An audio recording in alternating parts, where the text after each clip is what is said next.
Hello. सब लोगों को आवाज आ रही है मेरी? I am audible? Amisha, Anisha? Yes sir. ठीक है, ठीक है।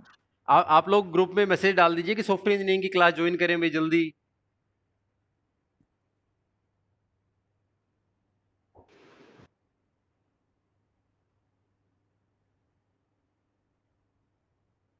एसटीपीएम की क्लास चालू हो गई है, जो ज्वाइन करें सब लोग एक बार आप मैसेज कर दीजिए।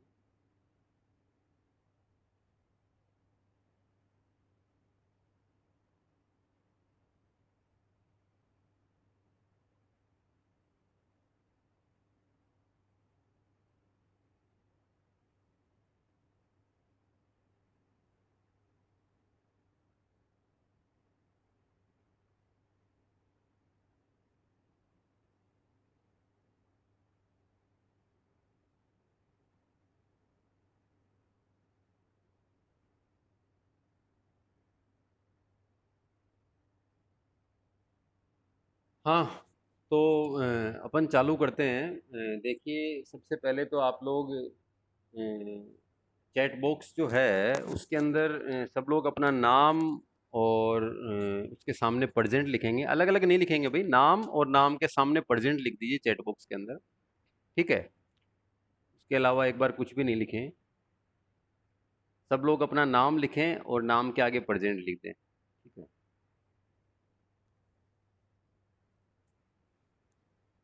और एक चीज़ और मैं आप लोगों को बता दूं कि क्लास के बीच में ये देखने के लिए कि आप लोग सीरियसली सुन तो रहे हैं जो मैं बोल रहा हूँ, या फिर मैं जो प्रेजेंट कर रहा हूँ, हम जो पढ़ रहे हैं वो सुन रहे हैं, या फिर फ़ोन आपने साइड में रख रखा है। वो एक्चुअली में क्या है, ये देख पाना बहुत मुश्किल है क्योंकि हमने जो वीडियो है वो बंद कर रखा है। तो मैं आप लोगों से बीच में कुछ भी पूछूं, हालांकि जो भी जिसका भी नाम लूं, तो एक बार अपना माइक है वो अनम्यूट कर लीजिएगा। ठीक है? ताकि मुझे ये लगे कि हाँ भाई सो नहीं रहे हैं, कि सब लोग सुन रहे हैं हर चीज़ को। ठीक है? तो ये भी ध्यान रखना, ऐसे नहीं कि किसी ने फ़ोन पे क्लास चालू करके छोड़ दी है और सुन नहीं रहे हैं।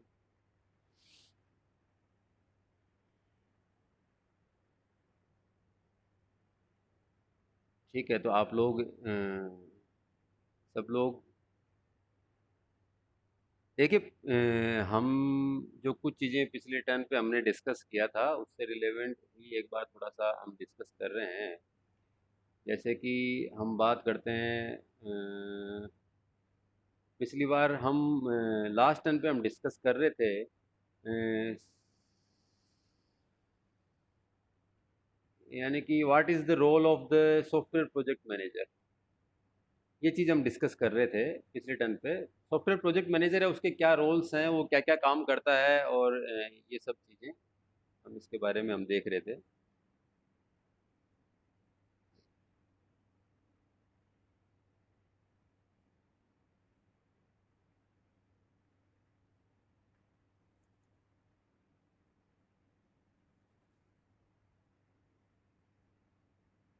हाँ, गौरव चौधरी, गौरव चौधरी स्क्रीन पे दिखाई दे रहा है जो हम देख रहे हैं? गौरव चौधरी, स्क्रीन पे जो क्या दिखाई दे रहा है गौरव चौधरी?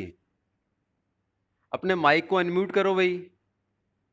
गौरव, गौरव, मेरी आवाज आ रही है आपको? Yes sir. ठीक है, ठीक है, ठीक है। दिखाई दे रहा है सब, software project manager? Yes sir. ठीक है, ठीक है। अब म्यूट कर लो। देखिए, हमने पिछले टर्न पे डिस्कस किया है actually the role of the project manager, कि प्रोजेक्ट मैनेजर होता है उसका क्या रोल होता है। तो बेसिकली उसके जो रोल्स होते हैं उसमें हमने देखा कि प्रोजेक्ट मैनेजर एक तो पीपल को मैनेज करता है, एक जो प्रोजेक्ट है उसको मैनेज करता है, और उसके अंदर जो उसकी एक पर्टिकुलर टीम होती है उसके अंदर टीम लीडर्स होते हैं, और टीम लीडर्स के अंदर उसकी एक साइज होती है टीम की। It may be depend on the company की, जैसे 15 लोगों की साइज है, जैसे कि कंपनी है उसके अंदर काफ़ी सारी टीम्स हैं, सॉफ्टवेयर की टीम्स हो सकती हैं।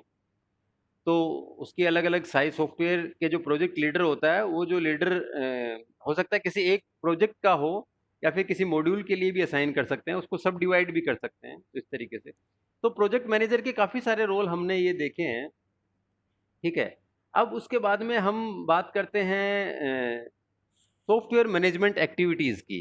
ये सॉफ्टवेयर मैनेजमेंट एक्टिविटीज़ जो हैं, उसमें क्या-क्या चीज़ें आती हैं? तो देखिए बेसिकली जो सॉफ्टवेयर मैनेजमेंट एक्टिविटी है, इसके अंदर हम पढ़ते हैं कि what about the project planning and scope management and project estimation. तो इसका अगर हम ब्रीफ आइडिया लें, तो ब्रीफ आइडिया के अंदर अगर हम बात करते हैं प्रोजेक्ट प्लानिंग की, तो प्रोजेक्ट प्लानिंग के अंदर जो चीज़ें आती हैं, तो अब आप कोई भी प्रोजेक्ट बना रहे हैं, कोई भी प्रोजेक्ट प्लान कर रहे हैं, आपकी कंपनी को कोई भी प्रोजेक्ट मिला है, तो what are the different activity which are involve और which are in the research, which are in the research process, that we will think about on which activities, we are planning about the resources, we are planning about the time, we are planning about the scope, we are planning about the cost, है ना? तो जो मैंने जो आपको ये 3 चीज़ें बताई हैं मैनेजमेंट एक्टिविटी के अंदर, देखिए आप प्रोजेक्ट प्लानिंग, जो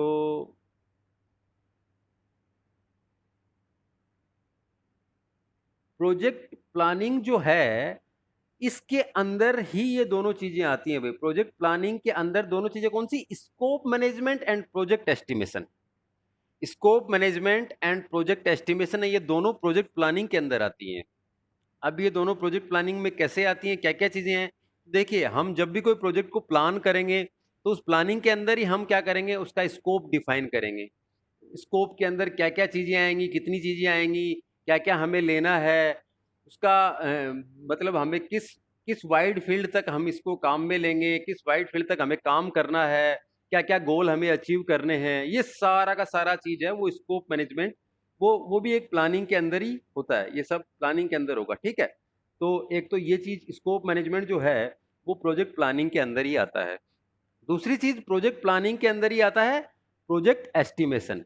तो प्रोजेक्ट एस्टिमेशन के अंदर क्या-क्या चीज़ें आती हैं? प्रोजेक्ट एस्टिमेशन के अंदर आता है कॉस्ट एस्टिमेशन, हमने देखा है, हमने काफ़ी सारा एस्टिमेट देखा है, जैसे कि कॉस्ट एस्टिमेशन की बात कर रहा हूँ मैं। कॉस्ट एस्टिमेशन के अंदर हमने देखा है कि फंक्शन पॉइंट एस्टिमेशन देखा है हमने, और जो इसके अलावा और काफ़ी सारी एस्टिमेशन अप्रोच हमने देखी हैं।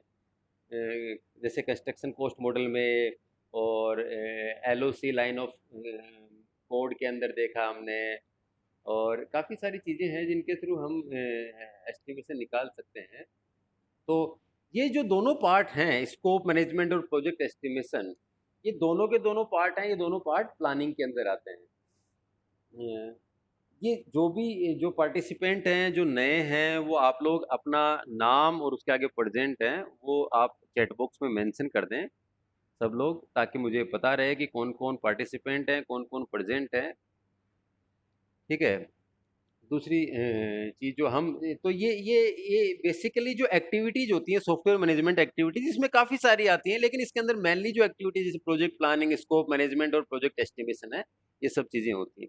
अब इनके अंदर जैसे एक कि बाकी क्या-क्या चीज़ें और किस तरीके से हम लेते हैं, तो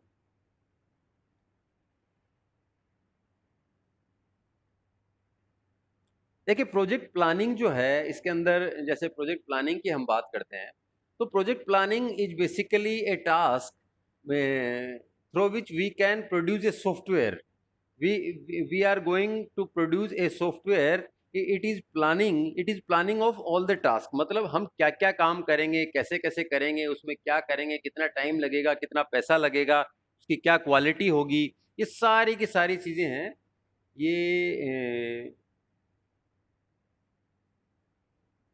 ये सारी चीज़ें इसके अंदर प्रोजेक्ट प्लानिंग के अंदर आती हैं, ठीक है?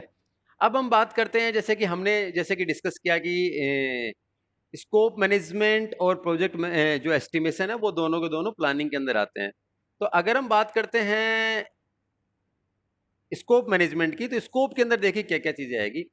मतलब स्कोप के अंदर आएगा कि भई कितना क्या क्या चीजें हम क्या स्कोप, जैसे हम बात करते हैं कोई प्रोजेक्ट के स्कोप की हम बात करते हैं, तो प्रोजेक्ट का स्कोप ये होता है कि उसके अंदर हम क्या क्या चीजें कवर करेंगे, उसके अंदर हम क्या क्या चीजें डालेंगे, हम उसके अंदर भाई मतलब क्या क्या कर सकते हैं हम उस पर्टिकुलर प्रोजेक्ट के अंदर, उस कितना रिसर्च हो चुका है, कितना काम हो चुका है, हम कौन से मॉड्यूल को फॉलो करेंगे, और ये उसके स्कोप को डिसाइड किया जाएगा। स्कोप डिसाइड होता है जो जो भी जो अथॉरिटी है या फिर जो कंपनी के सीईओ हैं, वो जिस भी कंपनी के थ्रू प्रोजेक्ट मिला है या जो आप चाह रहे हैं, जैसे स्विगी है, वो अपनी वेबसाइट डिजाइन कराना चाह रहा है, अपनी ऐप डिजाइन कराना, तो उसके जो टीम है, कोर टीम, वो हमें बताएगी कि ये स्कोप होगा, उसके अंदर ये चीजें होंगी, ये सब कुछ होगा। तो स्कोप मैनेजमेंट के अंदर बेसिकली आता है स्कोप को डिफाइन करना। उस स्कोप को डिफाइन करने के बाद में हम ये डिसाइड करना, decide its verification and control, मतलब कि हम ये डिफाइन डिफाइन करने के बाद ही देखेंगे कि भाई ये जो हमने स्कोप बनाया है कि भाई ये काम हम करेंगे, इस तरीके से करेंगे, इतनी टीमें होंगी, ये सब कुछ होगा। तो वो जो स्कोप है कि ये काम हम कवर करेंगे, उसको वेरीफाई करना और कंट्रोल करना, मतलब उसको वेरीफाई भी करना है कि भाई ये स्कोप है, इसको हम कर पाएंगे या नहीं कर पाएंगे, कर पाएंगे तो कैसे कर पाएंगे, नहीं कर पाएंगे तो किस तरीके से, क्यों नहीं कर पाएंगे, उसके अंदर क्या एडिशनल चीज़ों की हमें ज़रूरत रहेगी, क्या हमें रिसोर्सेज की ज़रूरत रहेगी, और ये सब चीज़ें। तो ये जो वेरिफिकेशन वाला पार्ट है, ये डिसाइड करना, मतलब डिसाइड करना कि ये वेरीफाई करना है हमें, वेरीफाई करना है, ये डिसाइड किया जाएगा, और कंट्रोल करना है, ये डिसाइड किया जाएगा। और ये जो कंट्रोलिंग और ये डिसाइड है, ये हमने अभी ये हमने डिसाइड किया है कि भाई इसको इस लेवल पे, इस मॉड्यूल पे हम चेक करेंगे कि स्कोप को, कि हम पर्टिकुलर गोल की तरफ जा रहे हैं या नहीं जा रहे हैं। फिर हम बात करते हैं जैसे कि प्रोजेक्ट है, वो अगर बड़ा है या फिर अगर छोटा भी है तो भी उसको कुछ पार्ट्स में हम डिवाइड कर देते हैं। तो जो प्रोजेक्ट है, प्रोजेक्ट को हम डिवाइड कर देते हैं कुछ पार्ट्स के अंदर, स्मॉलर पार्ट्स, ताकि हमें इजी रहे, और जिसका जो काम है, पर्टिकुलर काम हो, उसको मिले, और उसके अकॉर्डिंग वो जल्दी से जल्दी हम ये सारा काम कर पाएँ। इसके बाद में अगर हम बात करते हैं जैसे कि वेरीफाई करने की, स्कोप को वेरीफाई करने की, तो स्कोप को जैसे कि हमने डिसाइड किया है वेरिफिकेशन के लिए कि भाई वेरीफाई करना है, बार बार करना है, कितने ड्यूरेशन में करना है, तो उसको हम फिर वेरीफाई भी करेंगे स्कोप को, कि ये हमारा स्कोप है, ये हम आप मीट कर रहे हैं, और इसको पर्टिकुलर हम कंट्रोल भी कर रहे हैं, और ये सब चीज़ें। तो इसको पहले हमने किया है decide, decide the very decide its verification and control, and then verify the scope, verify the scope, and then control the scope, control the scope by incorporating changes to the scope. मतलब हम ये चीज़ क्यों कर रहे हैं, why we are doing the verification and control, we are doing the verification and control because it may be possible that there may be slight changes in the scope, मतलब हम कुछ चेंज भी कर सकते हैं स्कोप के अंदर, क्योंकि जैसे कि स्कोप जो है वो हम डिसाइड करते हैं टीम के साथ मिलके, और जो काम करवा रहा है, जो कंपनी जिसका डिजायर्ड सॉफ्टवेयर जो बनवा रहे हैं, तो वो क्या चाह रही है, कितना चाह रही है, किस तरीके से चाह रही है, फिर पता चले कि उसकी कॉस्ट है, जैसे कोई काम करवा रहा है, अभी पता चले कि उसको कट करना है, कॉस्ट के अंदर कट करना है, वो 10 लाख की जगह 5 लाख ही देना चाह रहा है, तो स्कोप चेंज हो जाएगा। पता चले कि वो ड्यूरेशन चेंज कर रहा है, मतलब उसको तो पहले 2 मंथ का बोला था, अब उसको 1 मंथ में ही चाहिए प्रोजेक्ट कंप्लीशन। तो उसके अंदर भी अलग अलग वेरिएबल इश्यूज हैं, कॉस्ट को लेके है कि भाई अगर वो कहता है कि कॉस्ट कटिंग नहीं करनी है, तो हम टीम बढ़ा सकते हैं, नंबर ऑफ पीपल बढ़ा सकते हैं, और अगर वो कह रहा है कि नहीं मुझे जल्दी कंप्लीट करके दो और मैं कॉस्ट भी कम हो गई है, तो फिर उसके अकॉर्डिंग, तो ये चीज़ें वेरिएबल रहती है, स्कोप मैनेजमेंट वेरिएबल रहता है। तो उसके अंदर स्कोप में जो उसको बार बार वेरीफाई करना और कंट्रोल करना, और जैसा कि इसमें बताया कि जैसे कंट्रोलिंग जो है, वो कंट्रोलिंग क्या करती है, उसको देखना कि सही हो रहा है या नहीं हो रहा है, और अगर उसके अंदर बार बार उस चीज़ के अंदर कोई चेंजेस आ रहे हैं, तो उन चेंजेस को अडॉप्ट करना, उन चेंजेस को हमें देखना कि ये चेंज हो गया है, और ये चेंज किसी भी रीज़न से हो सकता है, तो स्कोप के अंदर ये चेंज करना। तो ये सब चीज़ें इसके अंदर आती हैं, स्कोप मैनेजमेंट के अंदर आती हैं। तो अगर हम बात करें जैसे प्रोजेक्ट एस्टिमेशन की, तो प्रोजेक्ट एस्टिमेशन के अंदर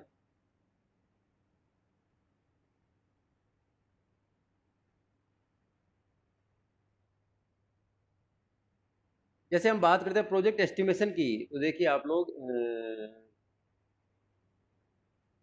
हाँ,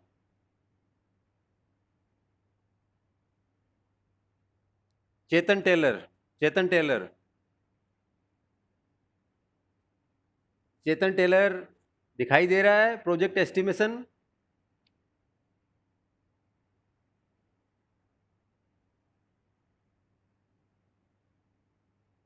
चेतन टेलर क्या सोए हुए हो क्या? सुन रहे हो या नहीं सुन रहे हो?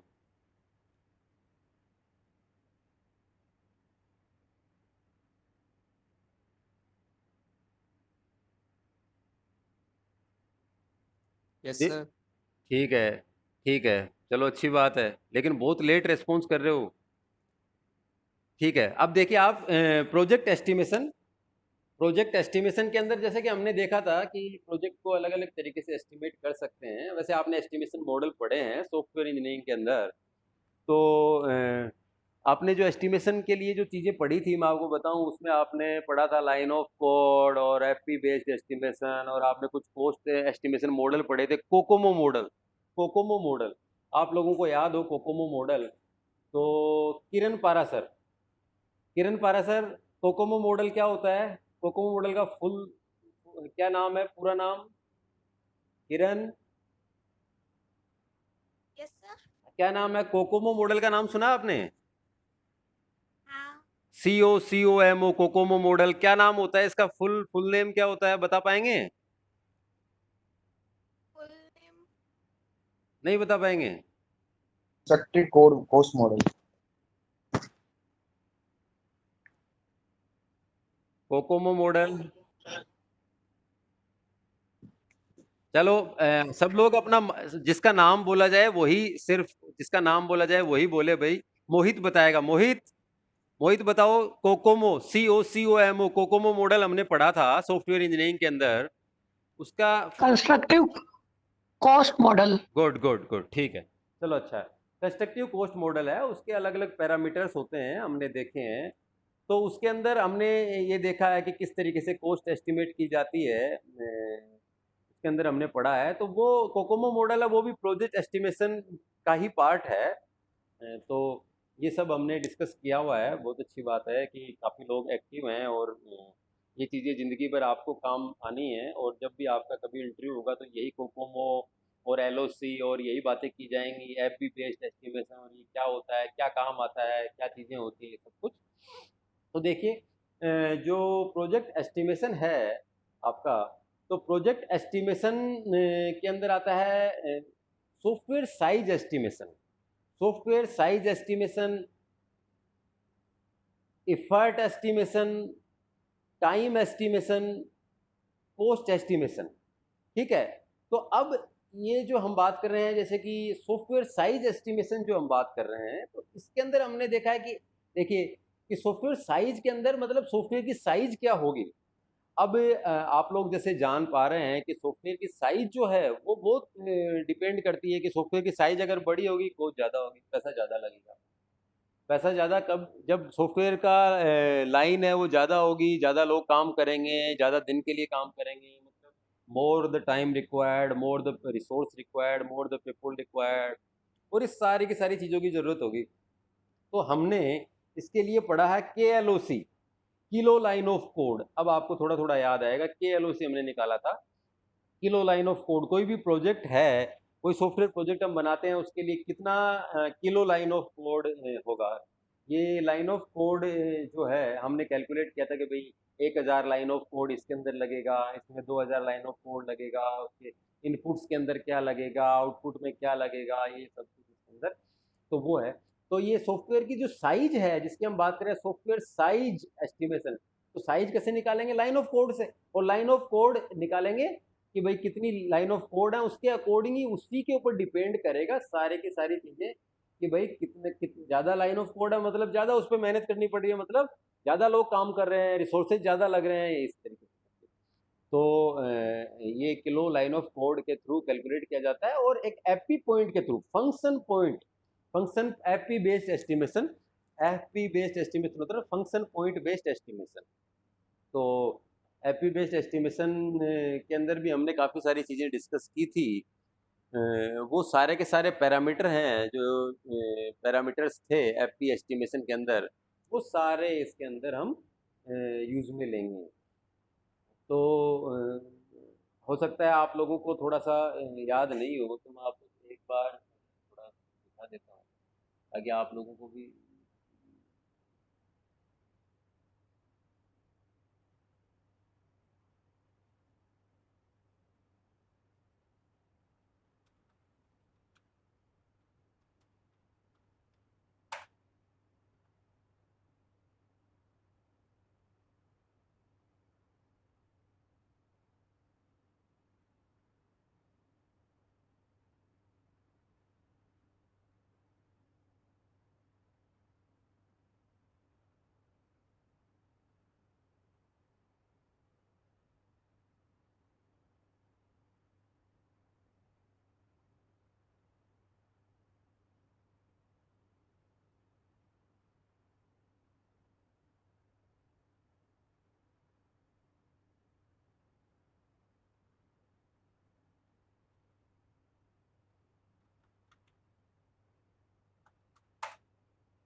देखिए, इसके अंदर जो हमने पढ़ा था वो 4-5 चीज़ें पढ़ी थी, मैं आपको थोड़ा-सा बताता हूँ। जैसे कि आपको याद हो कुछ पैरामीटर्स डिस्कस कर रहे हैं, जैसे कि जो फंक्शन पॉइंट के अंदर जैसे एक्सटर्नल इंक्वायरी हो गया है, जो आउटपुट हो गया है, और जो इनपुट हो गया है, और उसके अलावा जो इंटरफ़ेस हो गया है, इंटरफ़ेस, और जो इंटरनल लॉजिक फ़ाइल है, ये कुछ पैरामीटर्स थे उसके अंदर, जो फंक्शन पॉइंट एस्टिमेशन के। और फिर आपको अगर याद हो तो एक फ़ॉर्मूला था, फ़ॉर्मूला जो फंक्शन पॉइंट का जो फ़ॉर्मूला था 0.65 से मल्टीप्लाई करने का, तो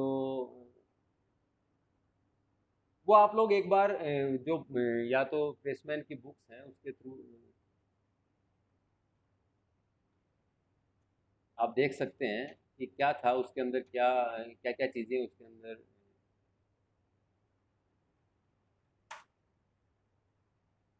ये देखिए आप, ये दिख रहा है क्या आप लोगों को? 0.65 प्लस 0.01 इंटू एफ, ये जो था ये फॉर्मूला, ये इसके अंदर था, तो फंक्शन पॉइंट एस्टिमेशन के अंदर। ठीक है, तो ये सब इसके अंदर आता है, सॉफ्टवेयर साइज एस्टिमेशन के अंदर आता है। सॉफ्टवेयर साइज एस्टिमेशन के अंदर जो किलो लाइन ऑफ कोड और एपी बेस्ड एस्टिमेशन आता है।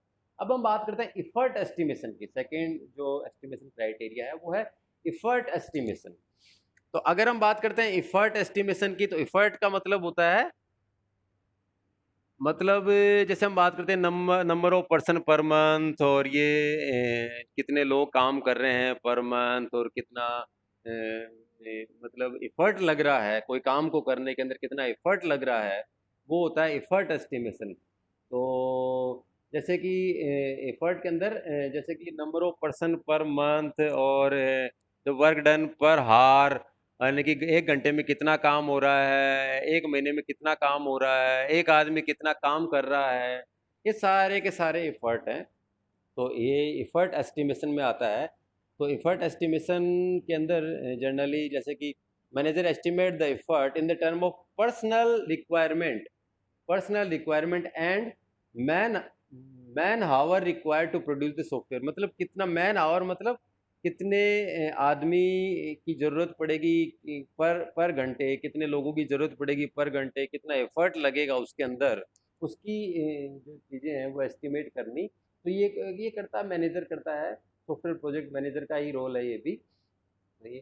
तो जो एफर्ट एस्टिमेशन है वो मतलब number of person per month, या जो मैन आवर, और ये इसका एफर्ट को बताना है एफर्ट एस्टिमेशन। ठीक है, इसके कुछ फॉर्मूले भी होते हैं, वो सब हमने देखा है सॉफ्टवेयर इंजीनियरिंग में। ठीक है, तो ठीक है, उसके बाद में हम बात करते हैं टाइम एस्टिमेशन की। टाइम एस्टिमेशन की बात करते हैं हम। टाइम एस्टिमेशन के अंदर काफ़ी चीज़ें आती हैं, जैसे कि आपको पता है कि वैसे तो अगर हम कोई चीज़ बना रहे हैं तो उसका पहले से शेड्यूल लेके चलते हैं और उसको एक्शन प्लान बोलते हैं हम। एक्शन प्लान का मतलब होता है कि कौन से काम को कब इम्प्लीमेंट किया जाएगा। तो एक्शन प्लान के अंदर होता है starting of the project and deadline of the project. ये दो फर्स्ट और लास्ट टर्म होती है।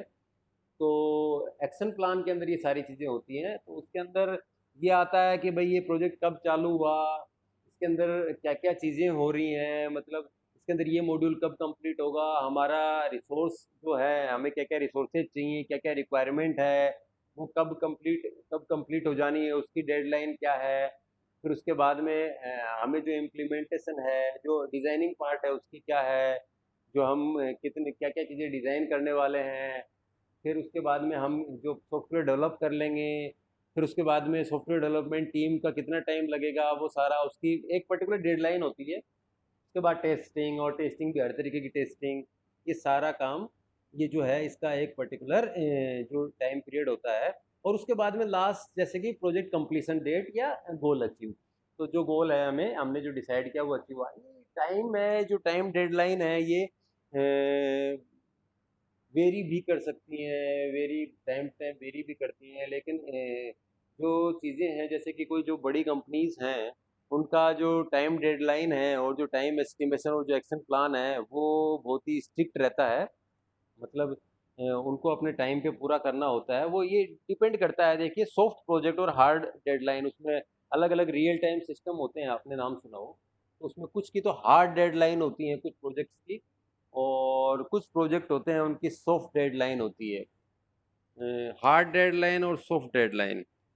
अब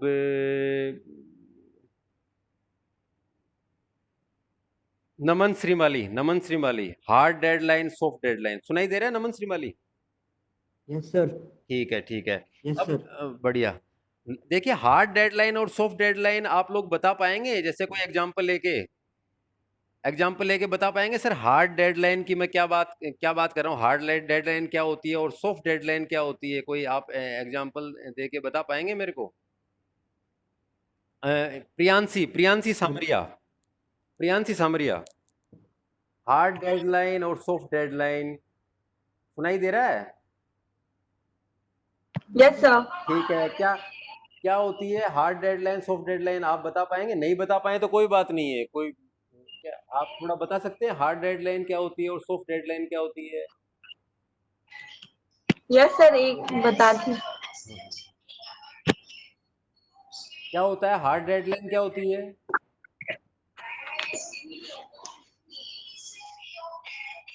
चलो कोई कोई बात नहीं, आप लोग ठीक है, म्यूट कर लीजिए, प्रियांशी म्यूट कर लीजिए, कोई बात नहीं। देखिए मैं बताता हूँ कि हार्ड डेडलाइन वो डेडलाइन होती है जिसको हमको टाइम पे अचीव करना होता है, और उसके पीछे काफ़ी सारे रीजन रहते हैं। जैसे एक ही जैसे कि bomb bomb if a bomb squad team want to detect a bomb and any information is get by ATS और any agency, then we should achieve the goal on the particular deadline.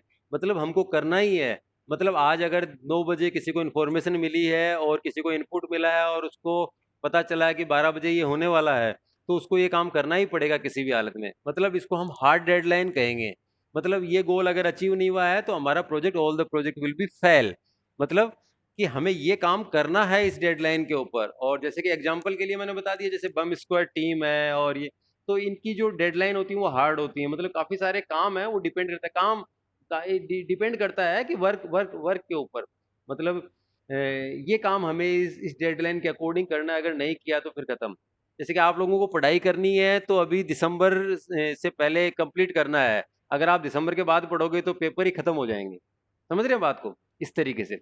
और अगर अगर हम बात करते हैं soft deadline होती है कि कोई चीज के अंदर हम we want to increase and we can increase according to the performance and the quality achieved by a manager or by a team।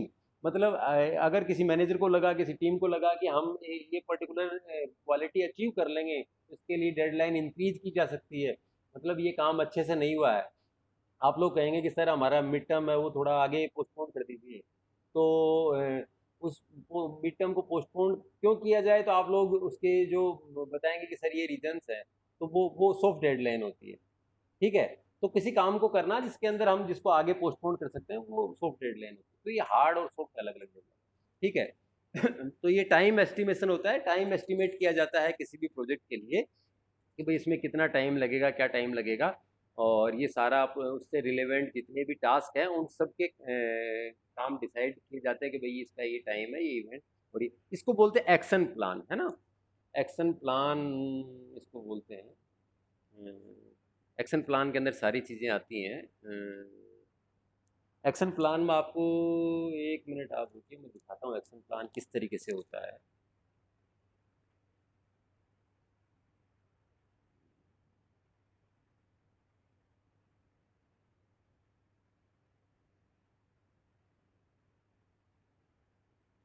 ये देखिए भाई, एक्शन प्लान दिख रहा है आपको। एक्शन प्लान देखिए कि ये एक एक्शन प्लान है जिसके अंदर preparation of the procurement plan है, ये इसकी डेट दी हुई है कि ये होगा इसके अंदर। जैसे आप कोई प्रोजेक्ट पे काम करते हैं, ये एक CRS जो है कोलैबोरेटिव रिसर्च स्कीम, जो AICTE के अंडर में इस प्रोजेक्ट को कंप्लीट किया जा रहा है, उसका एक्शन प्लान है।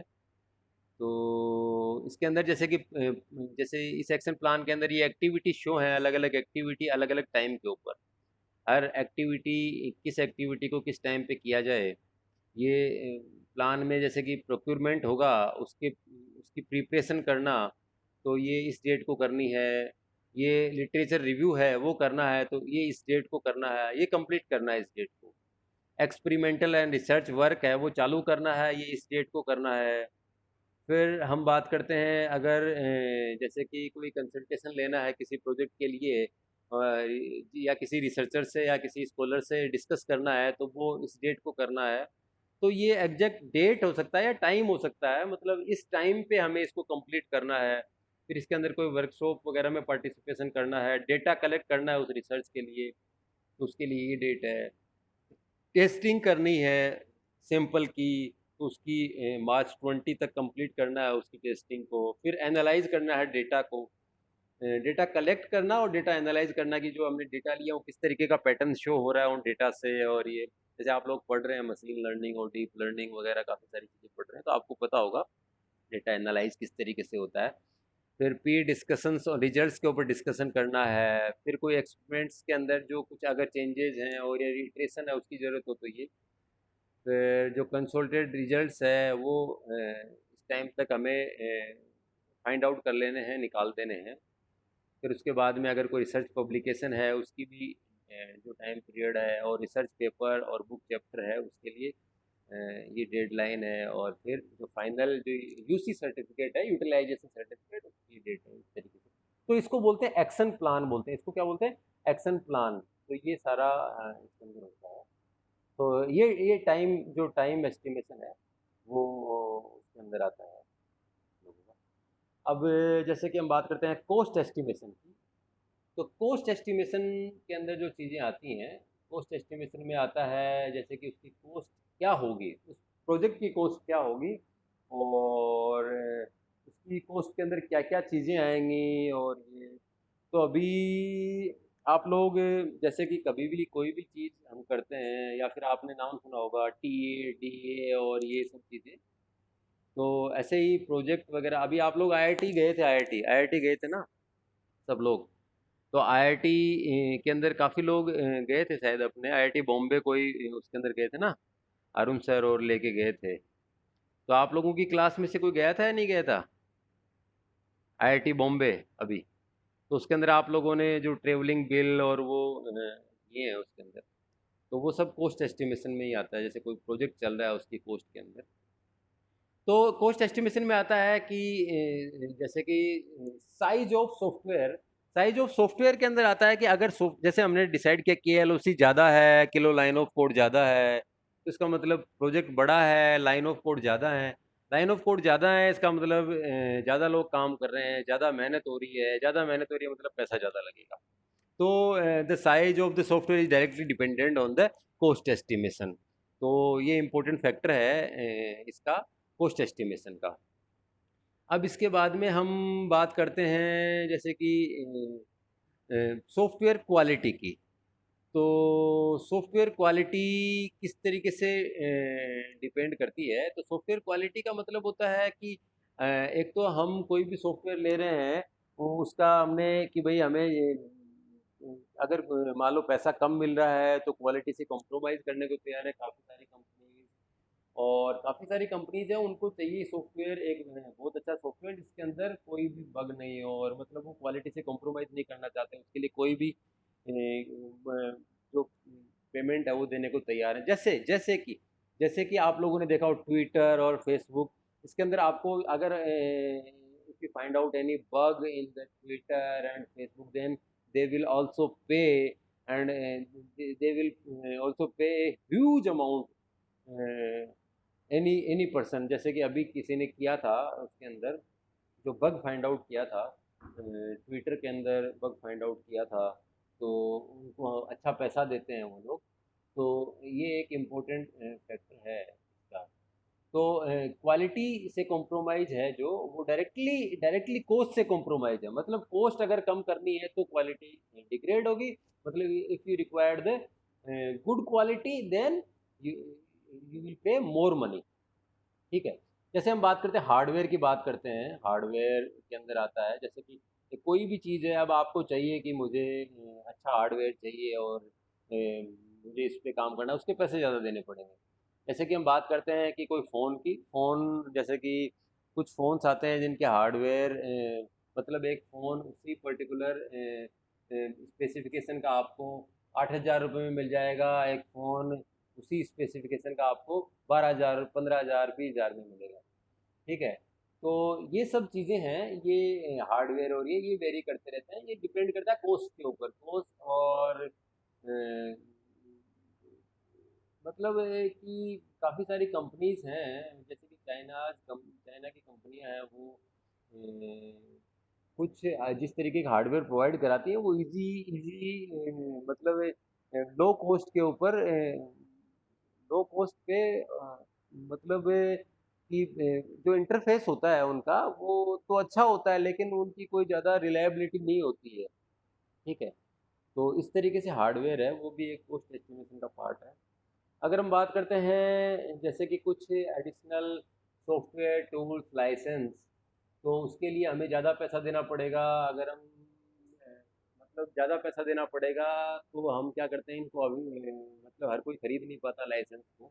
जैसे आप लोगों ने विंडो इंस्टॉल कर रखी है, विंडो अपने लैपटॉप में, अपने पीसी में, उसका लाइसेंस नहीं दे रखा आपने, ऐसे ही विंडो इंस्टॉल कर दिए है, तो उसके लाइसेंस लेने के लिए आपको क्या करना पड़ेगा, उसके पैसे देने पड़ेंगे। आप उसके अंदर कुछ नई चीज़ें डालना चाह रहे हैं, या कुछ और कुछ आप ऐड करना चाह रहे हैं टूल्स को, तो हम जनरली क्या करते हैं, हम कोस्ट से बचना चाहते हैं। हम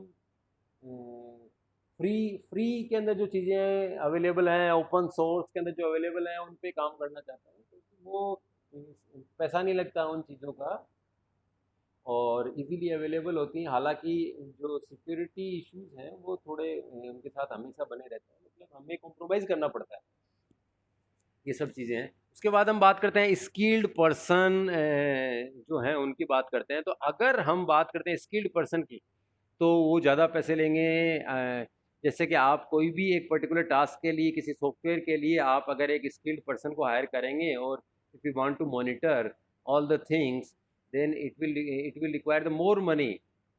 मतलब कोई चीज़ का एक्सपर्ट है वो आपसे ज़्यादा पैसे लेगा किसी भी पर्टिकुलर काम के। जैसे आप घर बनवा रहे हैं, तो घर बनवाने के लिए अगर आप जो आर्किटेक्चर इंजीनियर है, if you require architecture engineer, then he will provide the all the architecture of your building. तो उसकी फ़ी बहुत ज़्यादा होती है।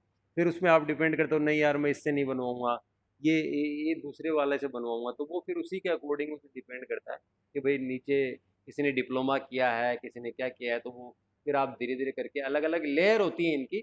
तो अगर टास्क स्पेसिफिक जो पर्सन्स हैं, वो अगर पर्टिकुलर उसके एक्सपर्ट हैं, तो the skilled person require the more money and it is directly effect the cost. ठीक है, ये हो गया इसके अंदर।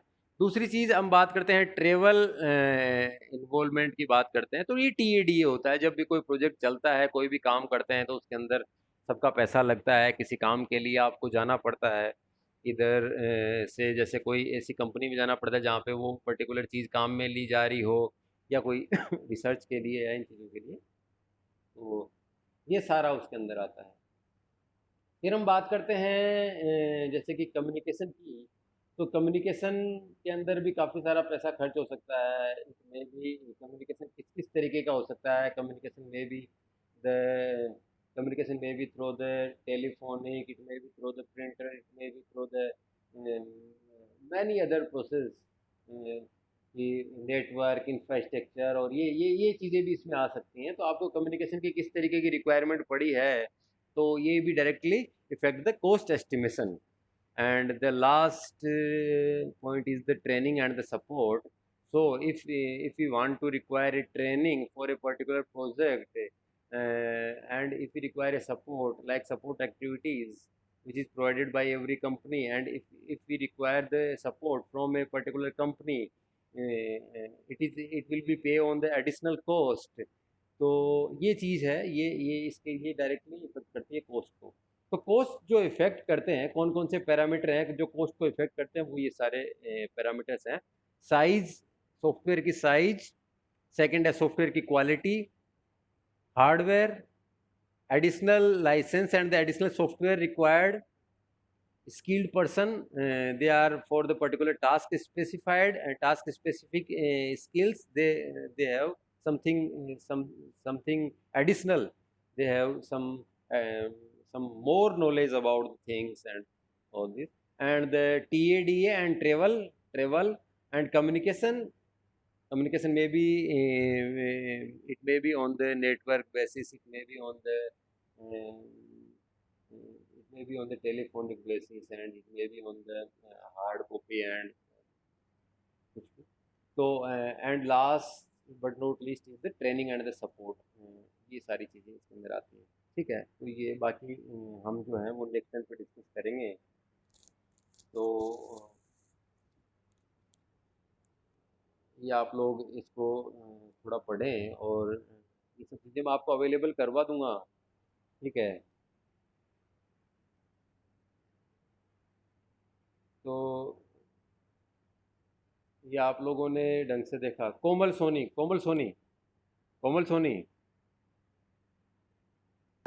हाँ, सब दिखाई दे रहा है, सब दिखाई दे रहा है, सब चीज़ें।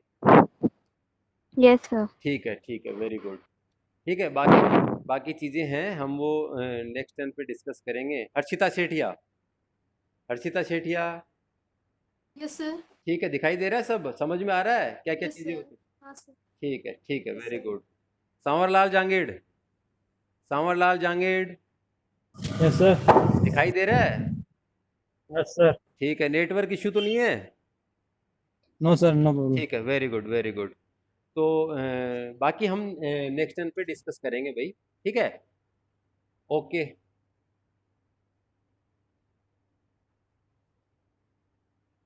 Thank you sir. ओके।